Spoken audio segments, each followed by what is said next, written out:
Assalamualaikum warahmatullahi wabarakatuh. Perkenalkan, nama saya Muhammad Alfandi dengan nomor NPM 2003100001 dari kelas A4 IAP Pagi, Fakultas Ilmu Sosial dan Ilmu Politik. Di sini saya akan menjelaskan tentang metode penelitian yang saya ambil, yaitu metode survei. Jadi metode survei adalah metode penelitian kuantitatif yang digunakan untuk mendapatkan data yang terjadi pada masa lampau atau saat ini tentang keyakinan, pendapat, karakteristik, perilaku, hubungan variabel, dan untuk menguji beberapa hipotesis tentang variabel sosiologi dan psikologi dari sampel yang diambil dari populasi tertentu.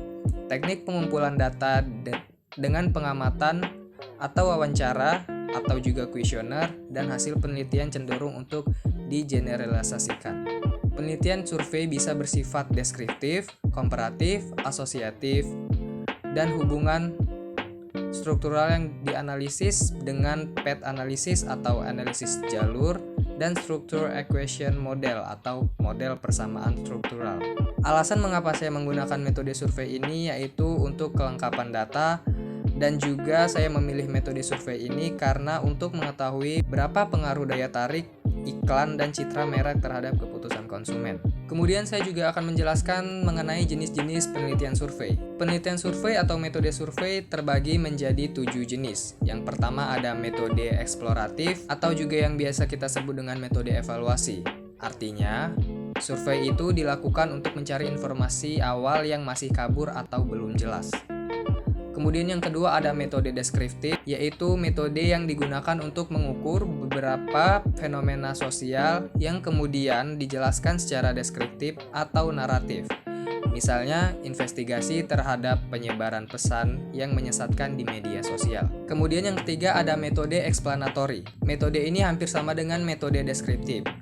Namun perbedaannya adalah metode penyelidikan eksplanatory menekankan pencarian hubungan sebab akibat atau hubungan kausal antara variabel yang diteliti. Nah, yang keempat ada metode evaluasi. Metode ini digunakan untuk penelitian evaluatif, yang secara umum metode evaluasi diterapkan pada penelitian evaluasi program. Yang kelima ada metode prediksi. Metode prediksi ini digunakan untuk memprediksi tren masa depan dalam fenomena sosial. Hasil dari penelitian survei prediktif ini selalu memberikan informasi tentang tren masa depan atau gambar yang dapat terjadi di masa depan. Yang keenam ada metode operasional, yaitu metode yang digunakan untuk mendeteksi variabel operasi dari program yang diperiksa. Hasilnya adalah misalnya bahwa di beberapa daerah pemimpin informal seperti pemimpin adat lebih dihormati daripada pemimpin formal seperti pejabat daerah. Dan yang terakhir adalah metode pengembangan. Metodologi penelitian yang ini digunakan untuk pengembangan yang umumnya dilakukan untuk mengembangkan indikator sosial.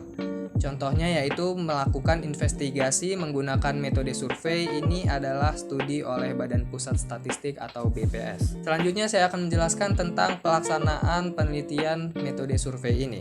Nah, proses penelitian merupakan langkah-langkah sistematis dan logis yang dilaksanakan dalam melakukan metode penelitian survei.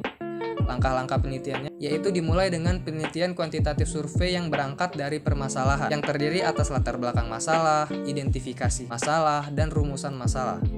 Permasalahan tersebut selanjutnya dijelaskan dan dijawab dengan teori. Jawaban terhadap rumusan masalah yang baru menggunakan teori yang disebut hipotesis. Hipotesis tersebut akan dibuktikan kebenarannya di lapangan.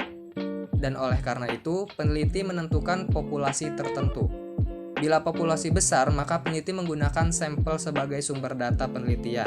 Namun, bila peneliti bermaksud membuat generalisasi terhadap hasil penelitian sampel, maka sampel diambil secara random atau acak. Peneliti dalam mengumpulkan data perlu mengembangkan instrumen. Dengan tujuan supaya data yang diperoleh valid dan reliable, maka instrumen penelitian sebelum digunakan untuk mengumpulkan data harus diuji validitas dan reliabilitasnya terlebih dahulu. Setelah sampel ditentukan dan instrumen telah diuji validitasnya serta reliabilitasnya, maka langkah selanjutnya yaitu melakukan pengumpulan data pada sampel yang telah ditentukan. Setelah data terkumpul, maka data tersebut dianalisis dan kemudian analisis diarahkan untuk menjawab rumusan masalah dan hipotesis yang telah dirumuskan. Kegiatan terakhir yaitu penelitian. Penelitian adalah membuat laporan penelitian yang diwujudkan dalam bentuk skripsi, tesis, dan disertasi. Baiklah, mungkin itu saja yang bisa saya sampaikan. Lebih dan kurangnya saya mohon maaf. Wabillahi taufiq wal hidayah. Wassalamualaikum warahmatullahi wabarakatuh.